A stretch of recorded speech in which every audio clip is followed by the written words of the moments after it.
como sempre, lançamos para debate 3 números que marcaram a semana. Rodolfo, começamos então com o peso dos jogadores portugueses nos plantéis da Liga Nacional.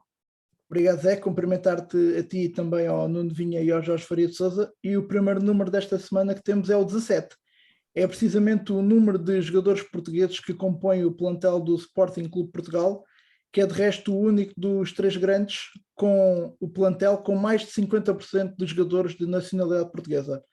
Além do Sporting Clube Portugal, há apenas mais 5 plantéis na Liga Portuguesa com mais de 50% de jogadores de origem portuguesa. O Vitória Sport Clube com 17 jogadores, uma equivalente a 51% do plantel. O Braga, 16 jogadores, 50%. O Rio Ave, 13 jogadores, equivalentes a 52% do plantel. Passos Ferreira, 14 jogadores portugueses, 51,9%. E o Estoril Praia, com 17 jogadores portugueses, tal como o Sporting e o Vitória Sport Clube, equivalente a 54,8% dos portugueses. Notar ainda que nos outros 2 grandes, o Benfica tem 13 jogadores portugueses, que corresponde a 41% do plantel, e o Futebol Clube do Porto, 15 jogadores de nacionalidade portuguesa, equivalente a 46% do seu plantel. E já tínhamos falado precisamente do peso dos jogadores portugueses nos plantéis da Liga Nacional. Nuno, começo precisamente por ti e por te perguntar relativamente a esta situação. Temos praticamente um mês e qualquer coisa de mercado pela frente, no entanto, já tivemos as apresentações dos 3 grandes, os plantéis já não vão mexer muito até ao final do mercado, pelo menos és um otimista. Um otimista, pelo menos essa é a expectativa dos responsáveis das equipas, mas já há aqui um sinal relativamente àquilo que é a aposta nos jogadores portugueses. Temos aqui de facto 6 equipas, 1/3 da Primeira Liga, com mais de 50% de jogadores portugueses. Como é que vês este indicador? É um bom indicador em relação ao... Bem, em primeiro lugar, olá a todos, olá Jorge, olá Rodolfo, olá Zé Carlos. Acho que temos mesmo que começar por aí, assim mesmo é que é. Não, acho que é um ótimo indicador. Aliás, e depois isto vê-se na última convocatória. Eu fui ver a última convocatória da Seleção Nacional quer dizer, e dá para perceber esta aposta logo ali, porque, portanto, o Sporting está representado com 3 jogadores, o Mateus Nunes, o Nuno Mendes e o Gonçalo Inácio, e o Porto também outros 3, mas entretanto já perdeu um, que era o Vitinha, portanto o Pepe, o Otávio e o Vitinha. Os outros clubes, enfim, contribuem de forma mais modesta, seja o Benfica, seja todos os outros, por aí abaixo, e portanto dá para notar que esta aposta no jogador português, e se eu fosse ver as convocatórias para as seleções jovens então, aí a proporção ainda aumentava bastante mais, aí também com percentuais diferentes para o Benfica e para o Porto, que também contribuem bastante com as suas camadas jovens para estas seleções. Mas é um bom sinal, é um sinal de alguma vitalidade também. Eu não sou nada nacionalista nesse género de coisa, eu acho que o talento tem sempre precedência sobre a nacionalidade. Acho que é uma coisa um bocadinho vinda do passado, que as equipas dos vários campeonatos, tipo a equipa italiana tem que ter jovens da zona, tem que ter jovens locais. Isto também existia nos Estados Unidos, havia aquela captação local que não servia, não contava, por exemplo, para aquilo que era a tabela salarial, esse género de pequenas benesses, mas acho que é um ótimo sinal de vitalidade da formação em Portugal. Nós não nos podemos esquecer que a nossa base de captação de futebolistas é muito inferior, por exemplo, aqui à de Espanha, o que significa que, tendo menos federados, tendo menos jogadores profissionais, é óbvio que vamos ter menos capacidade de escolher os melhores entre aqueles que estão na base. Portanto, é um ótimo sinal e que depois vai ter reflexo nas várias camadas das seleções nacionais e, em última análise, na seleção A, com bons resultados, que é aquilo que se desejam, agora que estamos já à espera de que esta geração de ouro que ganhou o Euro comece calmamente a desligar-se daquilo que são as convocatórias de primeira linha. Jorge, temos aqui uma aposta muito interessante no jogador português. Sim, antes de mais cumprimentar-te a Zé e ao Nuno e ao Rodolfo. E se calhar destacava aqui 3 casos distintos. Por um lado o Sporting, obviamente, porque Ruben Amorim tem efetivamente lançado muitos jovens na equipa principal desde a sua chegada, e esta de resto será a sua 3ª temporada completa no Sporting Clube Portugal, ou se quisermos a terceira pré-temporada. Em segundo lugar, referir que além desta aposta na formação, é curioso que o Sporting olha muito para o mercado interno, isto é, mesmo este ano, Morita, que foi um dos reforços, e Rochinha, 2 reforços que vêm do mercado interno, já completamente conhecedores da realidade da Liga Portuguesa, jogadores que comprovadamente eram importantes no Vitória Sport Clube e no Santa Clara, e que têm uma grande oportunidade de jogar num clube grande como o Sporting Clube Portugal. Por outro lado, destacar o Braga pela aposta na formação que tem vindo a fazer também recentemente, aliás com a construção das instalações para os seus escolas de formação, e destacaria aqui também o Estoril que tem uma lógica de mercado interessante também, e olhamos para a composição, sobretudo do plantel de sub-23 do Estoril, que venceu 2 ligas de revelação, se a memória não me falha, e estamos a falar de um clube que tem aproveitado, por vezes, jogadores que não têm lugar, eventualmente nos escalões sub-23 ou nas equipas B, ou mesmo nos plantéis principais do Sporting, Benfica e Porto, e olhando para essa base de recrutamento tem construído o seu plantel principal, ou seja, jogadores que chegam muitas vezes para a equipa de sub-23, têm rendimento, são aposta na equipa principal, e portanto também é um projeto interessante que também gostaria aqui de destacar. Muito bem, passamos então para o segundo número deste hat-trick. Rodolfo, passamos então, falámos enfim, de alguns clubes com especial ênfase para o Sporting, por isso neste caso mudamos a agulha de Alvalade para o Olival.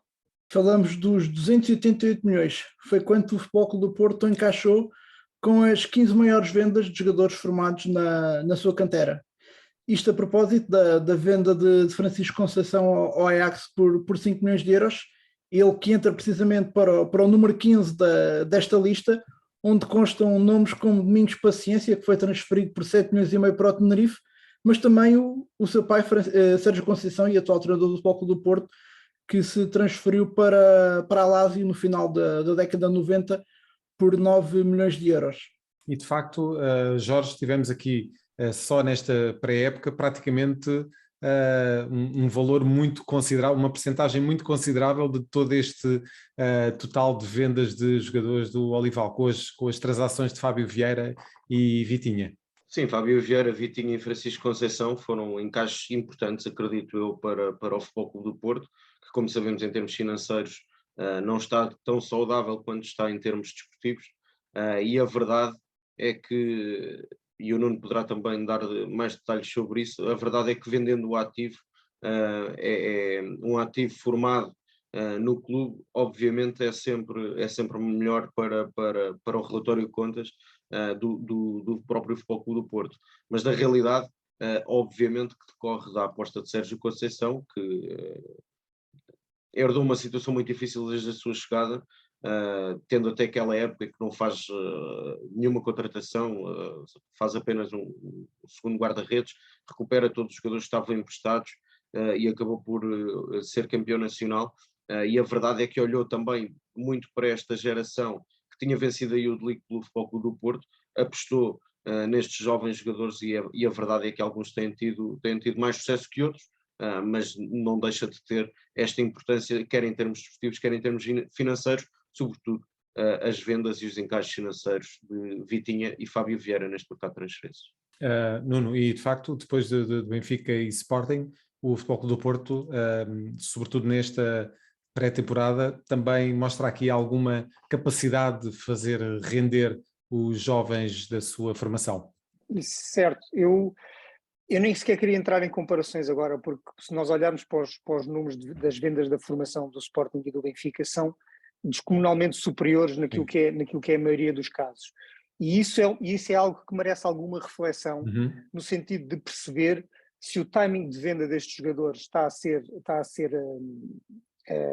feito, ou se o timing destes jogadores está a ser seguido para maximizar aquilo que é os proveitos, ou está a servir para tapar buracos de caixa.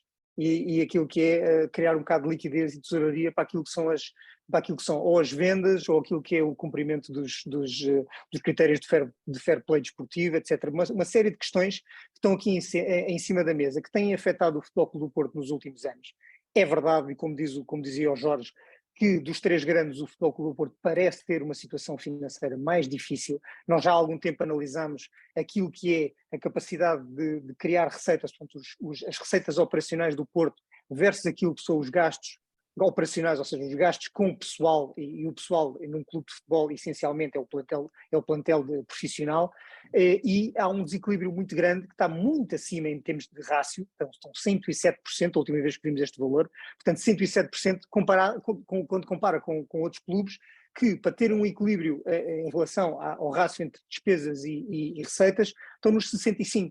Portanto, o que significa que gastam 65% em jogadores de tudo aquilo que recebem em receitas operacionais. O Porto está muito alto nesse aspecto, o Sporting também está, o Benfica também tem dados menos recentes, mas também está alto, em comparação, ainda que não esteja tão alto como os outros dois, mas ainda assim é um motivo que faz alguma reflexão, perceber se estão a ser vendidos pelo preço que poderiam estar a render mais tarde, ou se estão a acelerar as vendas porque, pura e simplesmente, já não é possível compor a época, digamos assim, compor o orçamento da época sem uma ou outra venda apressada.